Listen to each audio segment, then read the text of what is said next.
Hello you guys, welcome back to my channel, and if you guys are new here, welcome, and if you guys haven't already, definitely hit the subscribe button right there, right in the corner.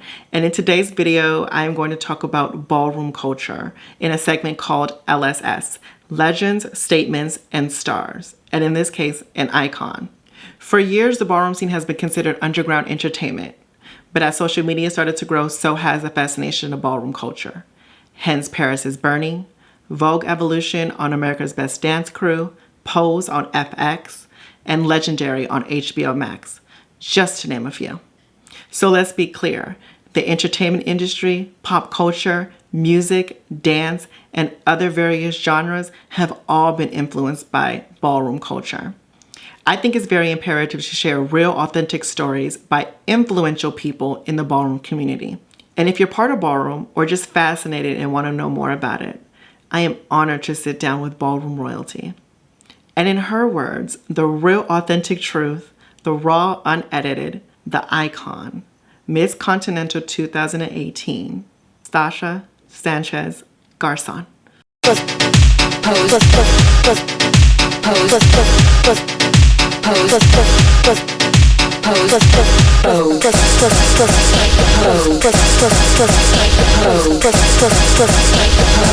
Strike a pose. Hello, Ma. Welcome. Well, I know you as Ma, but everyone else, this is Stasha, and I just want to say thank you so very much for coming on to my channel. I have been dying to have you on. We're just going to get straight to the interview and ask you these questions in your words and in the honest truth. We're ready. We ready. How you doing? Okay, giving me Tony Braxton over there. The first question is, in your words, what is ballroom? A fantasy. It's a fantasy. Mm. You know, and honestly, it was a night where people from different walks of life come together to live out a fantasy of what we thought during those times that could never be for us, So that's when you think of executive realness. It's like the man who did that type of job. So this is his one moment in one night to live out a fantasy. So to me, it's a fantasy. Everything's a fantasy. So you said in those times as well, how and when did you find out about ballroom? I think I found out about ballroom probably around 1995, maybe. Mm-hmm. Yeah, like 95, somewhere during that time. I was still living in Florida, so I would come to Atlanta, and I think the very first ball that I went to was the House Piscata here in Atlanta. They actually started the ballroom culture here in Atlanta. And I went to that ball the very first time, and I was like, oh, this is different, but I was there just having a good time. So that's when I first was introduced and saw ballroom. Like, oh, okay. I was already into pageantry and shows, so coming to Atlanta for MLK and all these big holiday weekends, that's when they would have the balls. At first it was always like MLK or Labor Day. That's when they would have the balls here in Atlanta. So me coming here working through the holiday seasons and stuff and hanging out, they said we're going to the ball. Okay, so we're going to go to the ball. My very first ball I went to, I was like, oh, this is different. It's different. I never, seen this before. And then from that moment on, I started like watching Paris is Burning, going into that era. I started watching balls and stuff, just get an idea of what it was all about. But I still wasn't interested in being a part of it. Got you. So you mentioned the pageant scene. When you first got into the pageant scene and then you go in diving into ballroom, when you're walking into the ballroom floor and you're seeing this whole scene, what were your initial thoughts when you first walked in there and how did you feel about it? Not really. I can remember exactly what was going on in my head because I didn't want to be a part of it. That's all I remember, being there. I'm just there having a good time. I see some of the categories. I'm just having a blast. You know what I'm saying? I was pretty known during that time too. So, coming into the lifestyle, coming to the ballroom, it was like, okay. And then, some of my friends here were already walking balls. Some of my entertaining friends that was already part of the pageant world, they was already into ballroom. So I wasn't. So when they were taking me to the balls, it's like, oh, okay. Oh, you walking schoolgirl realness. you walk in realness, or you walk in this, or you know what I'm saying. So I was just coming, just to have a good time, Right. and we'll watch some of the categories. Like, okay, cool, But people will always try to ask me to be a part of it, but I never really wanted to, indulge into ballroom. I just that's not for me. Until one night I came to Atlanta. I was here for the weekend, and I went to a ball, and it was Film Queen Face, and I remember it was some girls had walked, and I was like, oh, geez, no, this is what I'm talking about. Okay. It was like, now this is exactly what we're talking about. Like this is it. Like this is glam. Like this is beautiful. You know what I'm saying? So that's when I got intrigued into the ballroom. When I saw that Film Queen Face category, I was just intrigued by the beauty. Knowing that they were just like me. When you first started doing pageants, and then when you were introduced to ballroom, what was the time frame between there? Because you said you were already known in the pageant scene and obviously known in the community. Like, I want to kind of get a picture of that time frame. Pageantry started probably around 1993. Mm-hmm. Yeah, like around 1993. Yeah, like 1993. Yeah, around 1993, I started pageantry. So I was already kind of like, performing. I was coming up here. And my grandmother, Lady Stasha Sanchez, she was a show director at Loretta's, the old Loretta's back in the day. Mm-hmm. So she had been a show director forever. So she would always have me, work because I was her granddaughter. Mm-hmm. So, that kept me, moving up here, coming up here a lot. And I don't know, it's just like traveling from Florida to Atlanta. And then once I got to Atlanta and accomplished Miss Black Universe, which was in 1997, I started to travel even more. So during all that time, like coming into the ballroom scene, I was bringing something that I already had, and that was a presence of a stage presence. And I think for me, bringing that pageantry presence to ballroom, it was different. It was something that they probably just didn't want at the moment. They didn't want to see it. But everybody wanted me to be a part of it. Yeah. You know what I'm saying? So I was known, popular, performing a lot. A lot of houses would come to me and ask me to be a part of ballroom and be a part of their house, and I always tell them no. And then, I finally got approached by a house, and I was like, oh, okay. Now I'm interested. You know what I'm saying? Because it seemed like I was captivated by these beautiful men that was like beautiful, something that I wanted to be a part of and represent. So when they asked me about it, I was like, oh, okay. Now this is a different group of people. So I was approached by some other people, and I was like, no, I don't think so. That's what I want to do. But just bringing that whole pageantry world to ballroom, it set me aside from a lot of people, and it was good and bad because I was told no, why she's winning, like why she winning in this stuff, why she's wearing these gowns and this makeup and this hair, so that whole world was just, it was new for me coming into ballroom. Even though I got to that place of wanting it, when I got here, it was different, in a way of they wanted me to shimmer down to what they wanted from me. And that just wasn't what I saw for myself. So, I just constantly did me, kept doing me, and kept moving on. Going on to my next question, it is, what category do you walk in? How do you describe that category? Like, for people that don't know, the iconic Stasha, so what category do you walk and how do you describe that category? Well, I walk multiple categories. But Film Queen Face is the category that I prolonged and kept conquering. Film Queen Face for me was just something that I needed to do for me, and it was like I wanted to change the game. And I wanted to change the game to where it was like, when you think of Stasha, you think of a certain look. You think of like, she's going to be well put together. She's definitely going to look good. You know what I'm saying? She's going to sell it. You know what I'm saying? And I think those are some powerful things that I brought to ballroom that they did not want to see.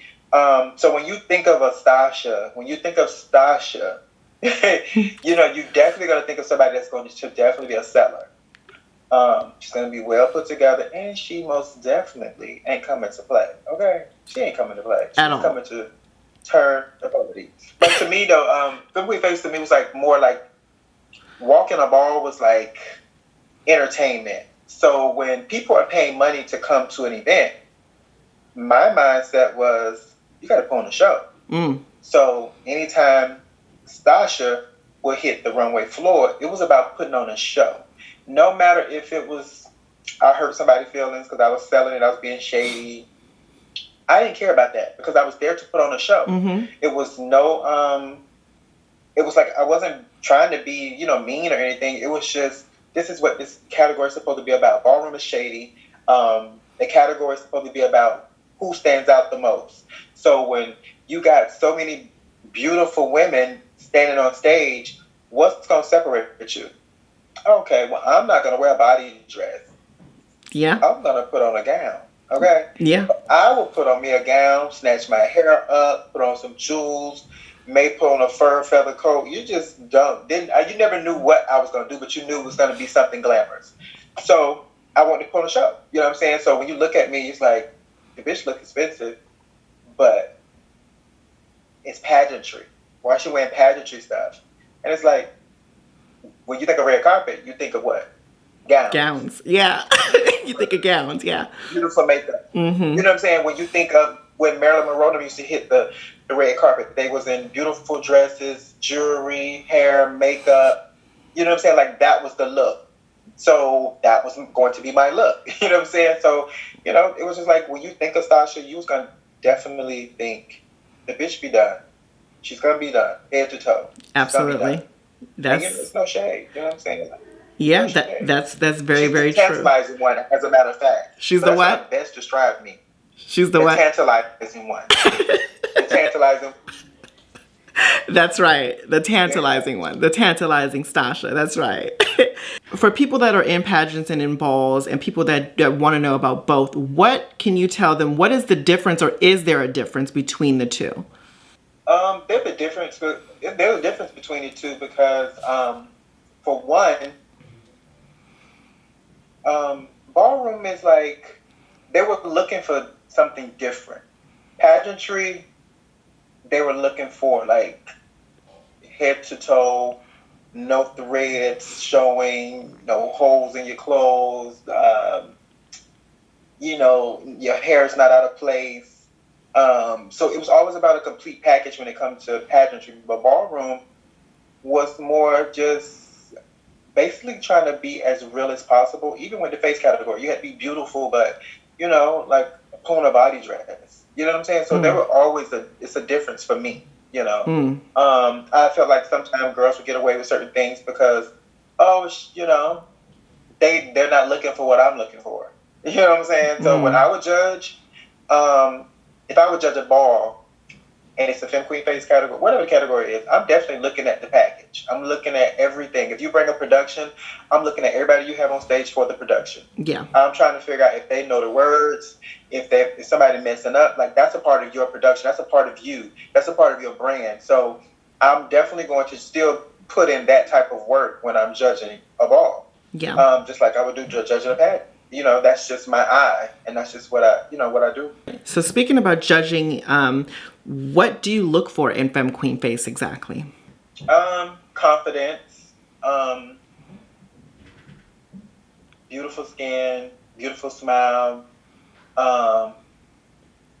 It's like that. I look for the eyes. I just look for a total package.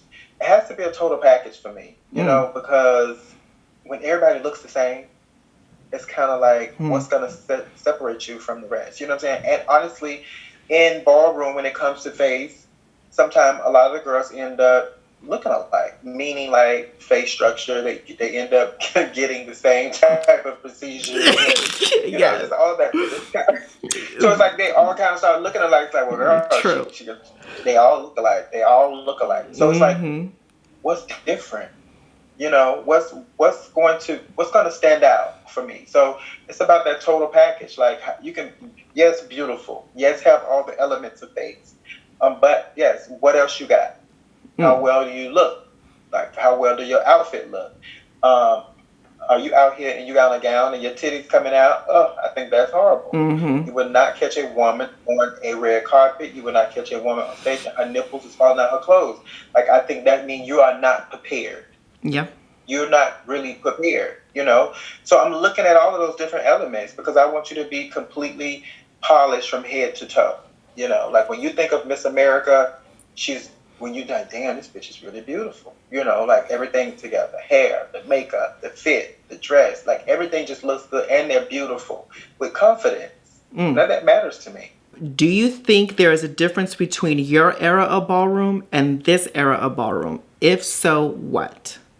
Yes. Okay, so between my era and this era, during my era, that's when they did not want the gowns and the makeup and the hair, but I would win. And harder for girls back then to get through. Now it's easier for the girls to get through for face. It's like, well, okay, all right. And then now another part that's different is what I brought is what they're bringing, and they're accepting it from everybody. You know, they're accepting it. They accepting gowns. They accepting the snatch hair, the updos. They accepting the jewelry, the rhinestones, the coats, the feathers, the fans, all that. They accepting all that now. You know, they didn't want to accept it back then. So that's the difference, and also that it's easier for a lot of girls to get through now, in my opinion. In my opinion. You're an icon in the scene and a well-deserved one. How does one become an icon in the ballroom scene or achieve any type of status as far as legend as well? I think it's about longevity, accomplishments, and that means throwing a ball, winning grand prizes, winning balls, traveling the world, you know, going to different places, judging balls, you know, all that matters, you know, because it's very important that if you're trying to reach that point, it's like you have to do the work, you know, and I feel that's another thing that's different because it's easier for them to get a status now, you know, it's more like, it's my girlfriend, that's my friend, okay, she's good, she's okay, I'm gonna go ahead and deem her, and that's that, you know, and I think that, I don't know, I don't like that. I don't like that. I don't like that at all. I don't like that. You know, and I think you have to really put in the work. And I see so many people getting an easy ticket for a status when just because you go and walk 5 balls, right? But no disrespect and no shade, but you go somewhere like you can be in Virginia, you can be in North Carolina, you can be at a little small ball, and it's maybe one person walk, 2 people walk, and then they say, "Oh, well, you don't want 5 times, child." But who? Against who? You know? Against who? Say it. Who did you walk against? Who did you win against? You know what I'm saying? So I think that it's an easy ticket, and a lot of girls are not deserving of that. So it's true. So you definitely have to put in the work in order to achieve those accomplishments. You know, like it shouldn't be because you're my friend or we dated or you walk these balls in these little small places and only 1 or 2 people, or you just walk. And so you had to win, or it's 2 people, and it was like, who are you walking against? Who was that person? And then, you know, they saying like, oh, she turned it because she won all these balls. No. You know, like, you still didn't do the work. You still didn't get out there and accomplish, like, battling 5 and 6 girls. You know, like, you're not doing the work. Yeah. And I think, like, for me, and I think harder because I was treated harder, right? So if I was treated harder to accomplish things because I wasn't their girlfriend, you know, like, so it was like everything I got or received, I worked hard for it. So when I look at people and I look at people accomplishing these statuses, it's kind of like you didn't do enough work, you didn't put enough time in, and I don't think you should receive these accomplishments right now. I think it should be a waiting period, but they're giving away so fast, and I guess to each his own. So I just sit back and watch and just sometimes giggle to myself like, ballroom is different. You know what I'm saying? And of course, everything's supposed to evolve, right? That's what it's supposed to do, but it has to be evolved in a way of still holding the standards of what it is to become legendary and to become iconic, to become, all these high status that you receive in ballroom from working hard, traveling, throwing functions, battling the people, the girls, you know what I'm saying? Like you accomplish anything. That's very important.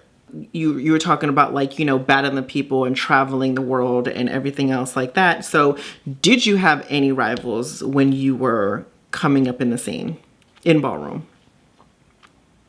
People always like to say people my rival, but I don't look at it like that because I'm my own competition. Right. And no matter if I battle somebody 4 or 5 times, 6 times, 7 times, we went back and forth a couple of times, or maybe I could have been more successful of winning over them than, they've won over me.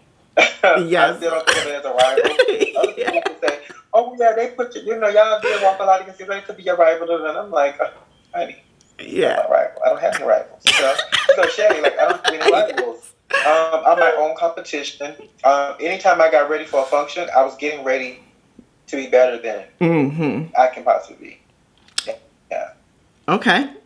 Great answer. So any girls that you looked up to in ballroom scene or in the pageant scene? Ballroom, some girls that I saw coming into the scene. The first 2 girls that I saw, I already knew Raquel. And we were in the same house. But the night that her and Misha Milan battled at the Nike Pavilion downtown, that was the very first time I said, oh, no, this is it right here. That was what intrigued me to the category. Watching them 2 come out. Misha came from the car. I had never seen anything like this before. Raquel came from somewhere and she got on no makeup. Yeah. And wearing her real hair. It was just like, okay, now I know Raquel got beautiful skin and pretty hair now, but this whole element of what they're bringing is so intriguing. So I'll definitely say them 2 because of that moment of watching them come out. And then I started to see Janae. And I was like, oh, so I started watching her history. And then I watched her history too because of she was Mother Mugler, and then I became Mother Mugler, so it was kind of like watch her history, learn who she is, So she was someone that I definitely looked at and was like, wow, I enjoy her. I looked up to or whatever and thought she was beautiful. And Danielle Revlon for the presence, she just exude that power, and that was me, that power, like when she demands that respect when she hit the floor. So definitely Danielle. Tanae, I thought Tanae was beautiful. Who else? Vanessa. Vanessa was so, she's still beautiful, but when I saw her back then, I was like, okay, this bitch is beautiful. Yeah. Like she gave me that, like, okay, I see what route this is going. Ayana was somebody that I saw too, because they had started walking before me. And I saw Ayana. I was like, Ayana's tall, she's beautiful. She gave me that model-esque look. She was so beautiful, like her. Definitely Misha, and it was somebody else. Octavia was beautiful too. Octavia was beautiful too. So those are some girls that I do remember and was like, yes. Those are like you vision that and like, okay, now this is where I'm going. This is the route I need to go because these bitches are on. You know what I'm saying? Like this is it right here. Yeah. So I'm gonna get it to them. So pretty much all the women that you listed were mothers, and and they commanded and they brought a presence of power, like you said. And since we're on the topic of that, what and how would you describe being a mother of a house? And how do you become a mother? I've always told people, well, for me, I wasn't in the house to become a mother, you know. So never go into a situation just because this is just what you want. Go into a situation to do the job in whatever area you are in, especially when it comes to ballroom or being in the house. So I didn't join the house, and then I didn't even become, being in the house of Mugler. I wasn't thinking like, oh, I want to be mother. I just want to be overall mother. You know what I'm saying? Like that's not what I was thinking. I wasn't putting it out there, So, and I think that's how it came to me. Because sometimes when God sees that this is the only thing that you want and this is the only thing that you're striving for, He's not going to give it to you. And I felt like for me, not thinking about it, not asking for it, not wanting it, it came to me in a way that shocked me to be asked by this individual that was so powerful in ballroom too. You know what I'm saying? So becoming mother for the very first time was, to me, it was groundbreaking. Yeah. And it was work. And it was work because of so many other things that happened during that time. So it was like being a part of pageantry and being a mother of a ballroom scene where I still had to travel in ballroom, travel to perform, compete in competitions, still tend to the kids, still tend to my own personal kids. So it definitely, it's a beautiful thing, but it's still work. And it could also be a little draining. And when I say draining, I'm saying that because, like, if you don't take time out for yourself, you lose self. And then once you lose self, then you messing up who you are and who you've created, who you've become. Because now everything that you do is just not for you. It's all for everybody else. So becoming a mother, it's a lot of work, but it's still a beautiful thing. And the beautiful part about it is the love, the support, and actually creating and building a family that we never thought in a million years that we would run across and become family. You know what I'm saying? And I think that's the beautiful part about it, because you see people, you find people, you learn people, and you also still have to respect them because they're all adults. So you have to respect them as adults, but then also you still have to show them that you are mother, And, I think it's a beautiful thing, but it's a draining thing too. It's a draining experience because it's a lot of work. And, everybody's not really set out for it. But, to each his own. Yeah, you're totally right. And just off topic a little bit, I do want to say thank you for all of the work that you've done in and out of ballroom. All of the conversations. I know we've had some conversations that were private that were very touching to me, and that it really helps you reflect on life. You know what I'm saying? And it's not just ballroom. So it was just kind of like, and then I'm just getting emotional too with everything because I lost my other gay mother, my other chosen mother, to COVID. So it was kind of like this past December. So I'm just kind of like so appreciative of you and mother figures in my life that I've had. And I'm like, I honestly really do thank you. And I cherish you guys. I really do. And it's something very, you guys mean the world to a lot of kids or that are up and coming, or even adults. Like, I mean, I'm an adult, but we still look up to you guys, and we kind of look at you guys as a blueprint, or as something that, of stature, and a pillar in our lives. And I just want to say, just probably on behalf of everybody, thank you guys that, keep on trailblazing, keep on doing what you got to do, and we're all here for you. I know that sometimes it might seem like because you're getting older, there's you get forgotten about, but it's not that way. You're always going to be there, and you're always going to have a high pillar in our hearts, a high standard in our hearts, and don't ever forget that. Whether, sometimes, yes, the accolades and the attention and the next new thing might come along, and that's totally fine. That's just like you said, it's just, it revolves. I get it. But just know that you're iconic in people's hearts and you are loved by many. So I just wanted to, put that out there. Whew. Got emotional there a little bit. Okay. Yeah. No, I mean, but it's true though. It's true, and that's why I say, that part, it can be a lot because you lose yourself helping everybody out sometimes, and when you think you should get it in return and you don't, it's kind of like, it could be emotional. It could be emotional breakdown to where like you figuring out, okay, what is it now? I have to really dig deep and figure out who I am again, and say, okay, now it's time to change. Now it's time to fix things. And literally, I remember when we had that conversation during that time, like that was when everything was in shambles. It was just like, it was just going crazy. And I told myself, okay, now I'm leaving social media. I'm leaving a certain social media platform. I'm walking away from Ballroom. You know what I'm saying? Like, I'm finna stop dating. I'm going to stop having sex. So all these things I felt was I just alleviated it all because now it's time for Stasha. You know what I'm saying? It was time for Stasha again.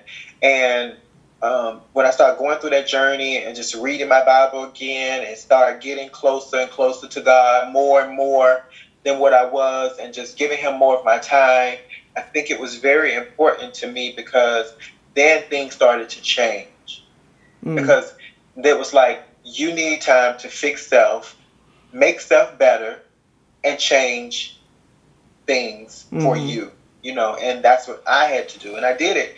And once I did it, it was just like one of the most beautiful things I've ever done. Like still to this very day, it's almost 5 years now I haven't had sex. You know what I'm saying? So it makes you happy. You gain so much more power in self by alleviating things that can be pulled away from you from others, you know? So, I get it. Take me on that like ride with you too. I mean, I know about it or whatever, but not diving into everything, but just going back, like when you reach a status or when you are so dived into Ballroom and you are there and you are a pinnacle of what a leader is in the scene, right? Which is yourself. And you sometimes had to stop and realize, like you just said, and just kind of focus on self.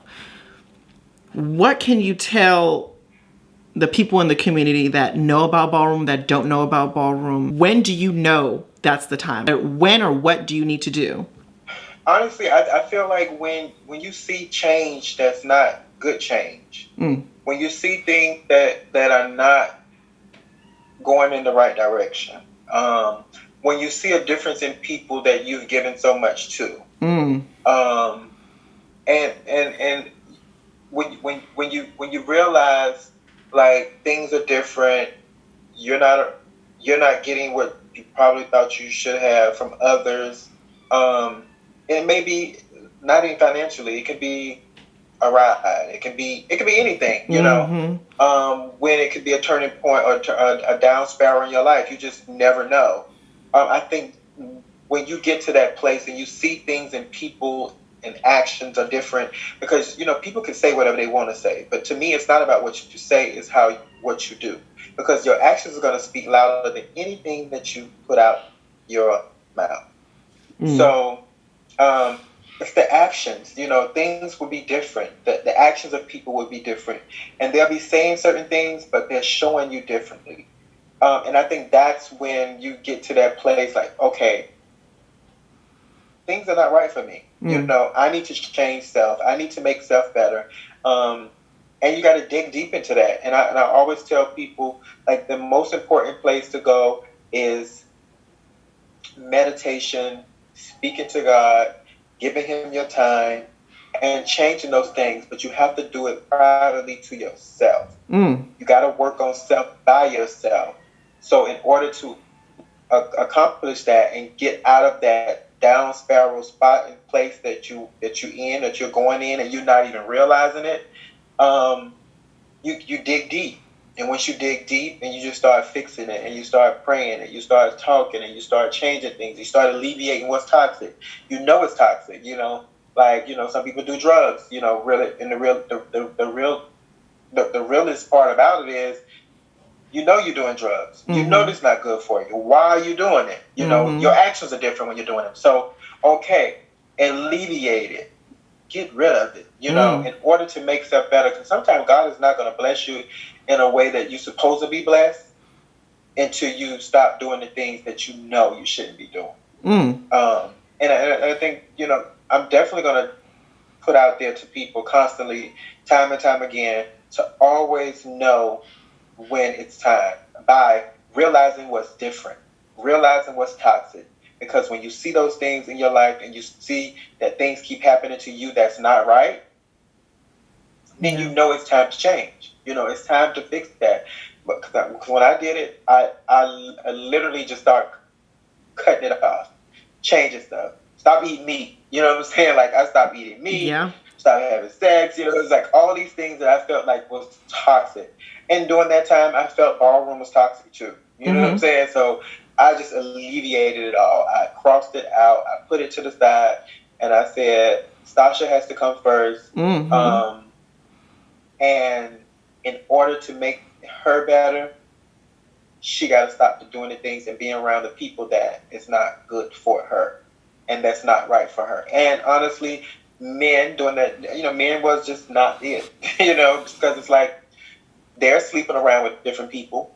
So by them sleeping around with different people, and you sleeping around with different people, when y'all meet up, they don't sleep with so many other people. They got their energy, somebody else's energy, and you've done the exact same thing. So when y'all meet and have a one-night stand or whatever the case may be, or 3 months, 2 months, you guys have already been with so many other people. You have not took time out for self to cleanse spiritually, mentally, in order to make things better for you and that other person. So you are bringing on so many other toxic energies that each other is going to pick up on, and they're going to take it right back to the next person that they deal with, and the next person they deal with, and whoever they deal with, going to take it to the next person. And that is why there's so much drama and so much conflict and so many issues across the world, because this energy that everybody's taking to the next that's toxic is traveling. And it's going to continue to travel until people learn how to change things and fix self. Next question is, how has ball culture helped shape who Stasha was or is today? Shape. Well, I was already like shaped and groomed from pageantry. I think the only thing for me was kind of picking up on some of the things that I know would work well from ballroom to make me be successful. So it's hard to say shape, only because what I brought to ballroom is so different, and it's what I see today. You understand what I'm saying? Yeah. So it's kind of hard to say it kind of shaped me. The only thing it probably shaped me with is realizing that it was time to become better. It also makes you want to stay on top of your game. I can say that too, along with pageantry too now, because I can't knock pageantry, because pageantry keeps me moving forward in fashion and changing looks and different things like that too. So, and that was a little tricky for me. That was a little tricky. It was kind of hard to say, how like shaping me into something. Or like grow. You know what? You know what I'm gonna say? I'm gonna answer. I'm gonna say this part. I made it to what I wanted it to be. I did. I made it to what I want. I never bowed down. No, I'm not gonna use bow down. I never tried to change me because of what they wanted. I stuck with what I wanted and turned a category into that. But I can say, by being a mother in ballroom and being a mother in the pageant world and just in this lifestyle in general, like, it definitely kept me on my toes to be I really had to learn how to add on more time for so many people, just by being a mother in ballroom and being a mother in pageantry. So I definitely would say I shape ballroom. That's It's right. what I wanted it. I don't think ballroom really shaped me into anything because, you know, I'm still doing me. You know, Yeah. I still bring it to the way that I probably want to bring it. Even though I haven't walked in probably, about 7 years maybe. I think you put a period to that sentence, and you're such an icon in it. So it's like, girl, the girls are still emulating Stasha. And as far as, oh yeah, oh yes. And as far as like family and stuff goes, like we were talking about, where did Sanchez come from? Sanchez comes from actually I'm from Lady Fabian Sanchez. Like I was saying earlier, she used to live here in Atlanta, and her daughter was Sierra Sanchez, and she was from Jacksonville, Florida, and that's where I'm from, Jacksonville, Florida. So when I first stepped on stage, Sierra became my mother in that world, and that's how I got Sanchez, and I just took Sanchez and added to Stasha. Okay. That's cool. That's cool. I always wanted to ask you that too. Where did Sanchez come from? And it's crazy because now you have a whole bunch of kids. You have a whole bunch of kids just running around all over the place. And it's funny, like, people that may not know me or may not have seen me, and when I'm somewhere performing and they call Stasha Sanchez out, they are automatically thinking some Spanish girl is going to come around the corner. Right. I come around the corner and they're like, what? Okay. And sometimes they'll come up to me and talk some Spanish, and I'll be like, no Spanish. No. Right. It's because when they think of Stasha Sanchez, they don't automatically put a black girl with the name. So, but yeah, it came from Lady Fabian Sanchez, and she was right here in Atlanta, Georgia, but she was from Mississippi, actually. And now let's go and dive into Ballroom family. How important is your ballroom family to you? And telling people that are watching now, what should they expect from Ballroom family? Ballroom family is supposed to be a family. Straight up, it's supposed to be a family. You have to get to know each other. You have to learn how to talk to one another. You got to learn their likes, their dislikes, where they come from, their upbringing, because you always want to go into diving into things with that respect factor of making sure they are comfortable and they learn and they know and learn to respect you too. So you definitely it's family. It has to be a family because you have to win together. You have to break bread together. So it's important. So they still have to be family. They need to be family because it's a process of growing and learning different people, like I said, from different walks of life, and creating a bond and a family. So to me, it's just family.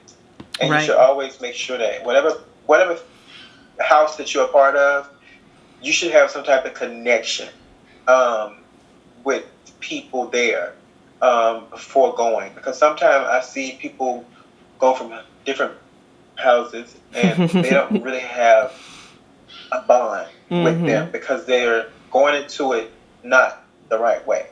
So it's important to be family. But that family bond is definitely going to keep you in a direction. Like for me, I was a Mugler first. The House of Garcon was created from Mugler. Yeah. You know what I'm saying? So it was only right to go, to be here, in Garcon. It's just only right. So it's a family. Yeah. Totally agree. And families go through ups and go through downs. You guys are going to get into it. You guys are going to be cool after that. But, you guys have to realize that's just family. And it's just family. Exactly. What would you want to tell your mom and dad if they were watching this now? Normally, like for me, like my actions always show them like you know, like Mm-hmm. I send him gifts, like flowers, send my mom stuff, like my dad, like, get him little trinkets that he like, because he'll be on the phone telling me, I've been trying to find me a so-and-so, and I can't find one, and I'll try to Mm-hmm. go find it wherever I'm, if it's here, go find it and send it. So in my actions, I always try to show them how appreciative I am. But I'm definitely, I probably would want them to know just, how amazing they were, spoiling the hell out of me, Mm-hmm. working hard, getting out there doing it, and making sure I had what I needed, just to be a child and to grow up and then even when I got older and becoming someone different that's not like them, or not like what they expected, just being thankful for them, thankful for the love and acceptance and appreciation, and the support, from them, and how truly amazing they are. And what would you want to tell your ballroom family when they're watching this now? Well, when you think about the moral of the story, the ballroom family is big, because even coming from Montclair, having all of those kids, and some of them are still there, Mm-hmm.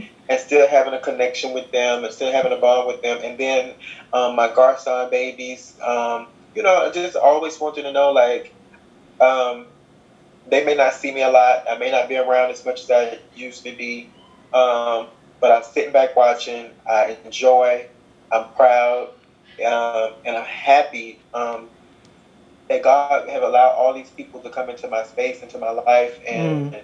drop some love at some point, some way, somehow. And I'm proud of them. I'm proud of them. I love them. You can love people from afar because you may not get to see them as much, but you love them. So I love my kids. I love the babies. I love them all. I love them, and I'm proud of them. Visualize yourself as a child. What two things would you tell yourself to prepare for life? But when I was young, my dream was always, like, I always felt like I was a star, right? So by me thinking I'm a star, like as a kid, like I'm gonna be a star, but saying it and thinking it, but still realizing from hearing other things that, well, if you are this way, you can't accomplish, so these things won't happen, Mm. and I used to always say, I want to go to Paris. I just want to go to Paris. I think it's beautiful. Like, I want to be a model. These are the things that I used to tell myself, like, growing up. Mm-hmm. So I never in a million years thought that going through all of those things mentally, thinking about, what I wanted, what I wish I could be. But then after wishing it and thinking it and talking about it, then I said, it's not going to happen, because, I'm a part of the LGBT community. Mm. So I probably just tell, from then till, it would probably be more of a wow moment, because God does things for a reason. And he put me in a place of pageantry in the LGBT community Mm. to showcase the things that my heart had desired, Mm. right? And he knew that pageantry was going to be so big and so amazing and so powerful, that this was going to be the starter. This is what it's going to be, and this is what it's going to take to showcase the things that your heart desired at that age. And that's just what he did. So just being in pageantry and traveling and being at these venues, they flying you in, they picking you up, they paying you your money, you're making all these tips, and they taking you out to eat, they doing this, they got stuff in your room when you come in, like, that was what it was that I was thinking at that age, but Mm. not knowing, because I was telling myself it's not going to happen. Mm. It just didn't happen in the form that I thought it was going to happen. It happened in a form of, it was a different way, Mm.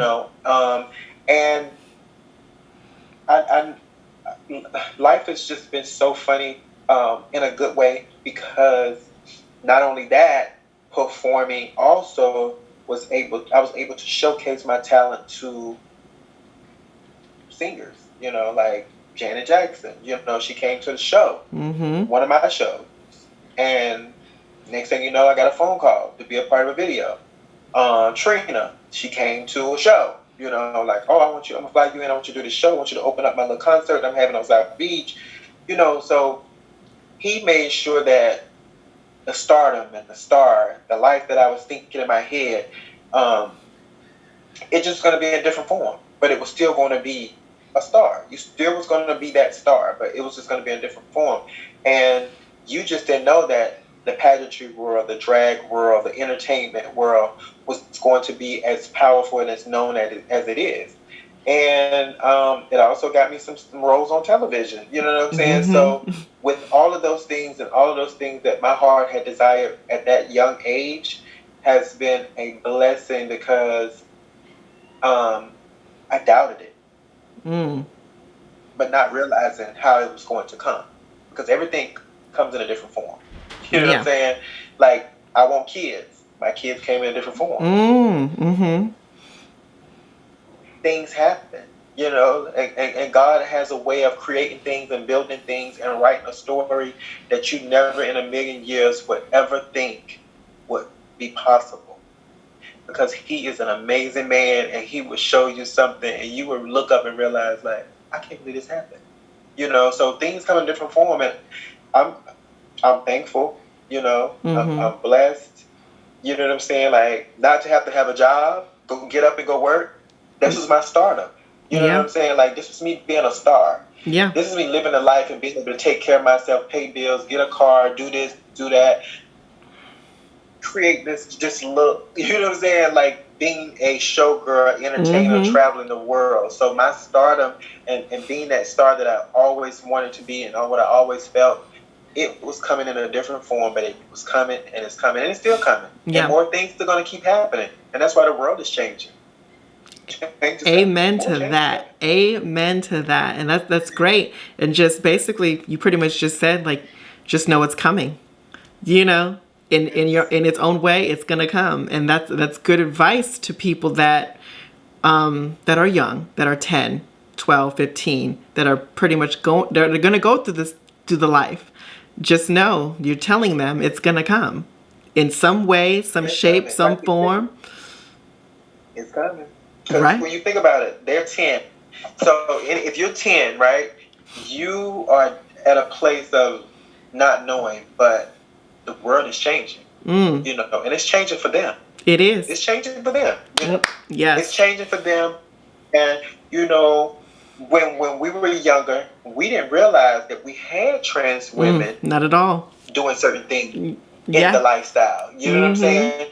We had no idea because we wouldn't have known that they had a playgirl that was a trans woman. You know what I'm saying? Because we got to keep that low. She's beautiful. You know, rah, rah, rah. So it came. It was there. We just didn't know. Now they have a bigger picture to see what they can accomplish. We didn't know what we can accomplish. Yeah. But God gave us these to accomplish. You know, He gave us the surgery. He gave us the doctors to, you know, to create these things to happen for us. You know what I'm saying? So we didn't see it coming. It came. Yeah. And it's still coming. Now they have the picture by looking at us and hearing us, listening to our stories, watching us on social media. You know, like we didn't have that. So now they can see more people like them. We only had if we ever snuck into a club. If we could sneak into a club, right. That's where we got to see it. Now they're younger, so now what they feel on the inside, they go straight forward because they see what it can do. They see where you can go. They see you can get it. You know what I'm saying? So it's coming. Things are coming. Change is coming, and it's going to continue to get better and better and better. God makes no mistakes. You know, He made no mistakes. He made sure everybody on this earth would be different, and you have to love those that are not like you. So speaking about it's coming, what future endeavors and future things that you want to accomplish? And like I'm big on putting stuff in the atmosphere, speaking stuff into existence, saying things out loud, writing them down, putting it out there, manifestation. What things do you now want to do in the works, accomplish, make sure that's gonna be completed in your life? What are the things that Stasha wants to do? I want to act. I want to be an actress, and I still want to be an endorser for fashion brands, and I want to continue to have my story being told in a positive way, you know. And I also want to have my own line. I never thought that these things would be possible, but as I got older and started seeing things and me start manifesting things and change things in my life, that's when I started to say these things can happen. And then when I won Continental, that really like set it off, because it showed me and everybody else that when you say somebody can't, Do you want to know something though? I'm sorry, you want to know something, and I don't even think I told you this. I don't even think I told you this. The day that you won Continental, the night that you won Continental, I remember on my computer looking at it, because we, obviously we were just rooting for it. I don't think I ever cried for anyone's joy before until I seen you win Continental, because I just knew how much that was one thing that you wanted so bad, and you got it. And I honestly don't remember crying over somebody else's joy like that. And I was just like, oh my God, I was just so elated and so happy for you. Words can't even explain. It was so crazy. And I'm like, wow, I'm really crying over and I'm so happy that you did that. And it was such a goal in your life, and you did it, and you're going to accomplish so much more. Because the crazy part, like, once that changed, my mindset changed. I still have ways when I started to fall back and be kind of like, oh my God, I'm doubting myself. Stop that, stop, get out your head. Mm-hmm. You know what you have to do. And then just telling myself too that I wanted to have a brunch show. I had been telling myself for some years, like, I want to do a brunch show. I really want to do a brunch show, but I don't know what to do. And I would ask certain people about like their space, and they'd be like, oh, okay, well, let's see what we can do, blah, blah, blah. All of a sudden, pandemic happened. I'm scared. What's going on? Now I'm performing online. Yeah. Okay. It's cute. It's not that, but it's cute. Mm-hmm. It's okay. I can pay some bills, Mm-hmm. whatever. Get a phone call. Boom. I'm interested in having this, da-da-da, and I would like for you to da-da, and I'm like, what? Wait a minute. Hold up. Now, so now that manifestation came also, right? Mm-hmm. I had just told myself, like, I want a car. Yes, and you I did. first Yes. went to go get a car, and I still had my other car, and it would have been too high. My car note would have been high because I still had the other car, whatever. So I went to go see about that car 1 week. Within another week, got in a car accident. Mm-hmm. But my car got totaled, but he protected me. Mm. And it was so crazy that I was easily to get up to go get another car within the next week. You know what I'm saying? Yeah. So once you start manifesting things and putting things out there and speaking them into existence, he will give you the things your heart desires. He may not give them to you exactly at that time that you wanted it or when you wanted it, but he's going to give it to you. And that's what I say about change. Change is coming. Things happen. Anything you want, anything that your heart desires, it will happen and come to you. But you have to put it out there and just let it happen. This is the last question, okay? In future generations, what should Stasha be known for? Someone that's determined. She's always been determined for greatness. And by her being so determined for it, she gained everything that she put her hands on. Thank you, Ma, for coming on and talking to me and the people that are watching now on my channel. It was a pleasure. It was a joy. It was an experience with you. Again, I want to reiterate to you that you are special and loved, and you are an icon and a pillar in this scene and in my heart. And I want nothing but the best for you. Anything that you said that you wanted to do, you accomplish, and I've seen it come into fruition. And anything that you want to accomplish from now in the future, I hope it happens for you. I hope you get these acting jobs. Pose needs to probably conduct a story on your life because they're going into the 90s now. And the fashion brands need to come and you become an ambassador for somebody like them. And just anything and everything that you want to do in the entertainment world, let it grow. Let it grow and build and build and build and build. And I want everything to happen for you. And I'm again, ready. I'm ready. I'm really ready. And I'm also want to put out there in the atmosphere that I also want to have a show like with some of the most powerful Afro-American showgirls. Like if you go see Beyonce, you go see all these stars, but you see all these black, beautiful entertainers putting on productions and renting out these theaters, selling out these theaters. Okay, so just on the top of your head, give a list of 5 right now, including yourself, because it will be maybe a 5-girl show, maybe more, but just 5. Off the top of my head. Off the top of your head. It would be me. It would be myself. I would take Naisha. I would take Raquel. I would take Nicole, and I would take Giselle. Perfect. 5 cast. But I would have to take one more person. Okay, go ahead. I have to take Angelica Sanchez. Angelica Sanchez. So if anybody that is watching, I want you guys to know that is a full, gorgeous, glamorous, show-presenting cast. So once everything starts opening up, you definitely book them. You create a show because the girls and the boys will definitely come. I promise you that, because those names there, that's a nasty cast. That's a very nasty cast. Yeah. So, yes. And hopefully that comes into fruition for you, Mother. And so, yes, again, thank you so much. And is there anything that you want to tell the people that are out there watching right now, since this is the end of the interview? Well, first of all, I want to say thank you so much for the platform to be able to tell some things about myself. Because, it's very important to help those that help you, So you open your platform for me to come tell some stories about who I am, where I come from. So I thank you for that. And you keep doing what you do, because I'm definitely proud of your work that you're putting into it.